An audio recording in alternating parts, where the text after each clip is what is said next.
while many experienced amazing economic prosperity, the rich getting richer and the middle class even entering the rich class, the poor got poorer. I'm speaking, of course, of 8th century Israel in the 8th century BCE.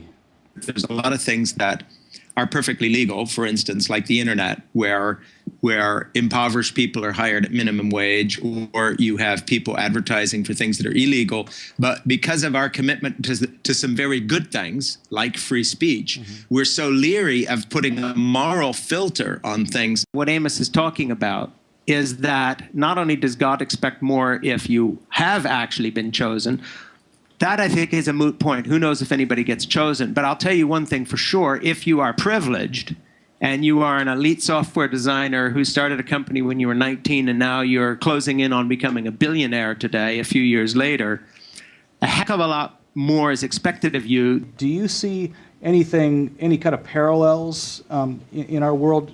Fervent faith being practiced, but maybe something that's just so far askew that God might say, hey, that has nothing to do with me? I think in our culture, sincerity is the most overrated virtue. The prophet will never allow God's story to be put in a larger story. I put larger in quotes there.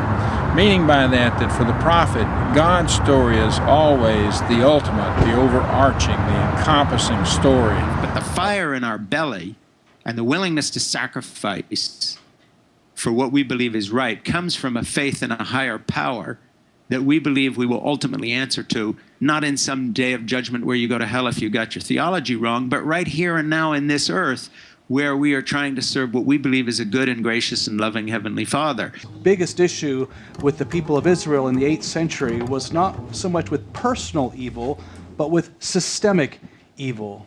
The problem with systemic evil is that we all need systems in order to survive and thrive, especially in the modern world.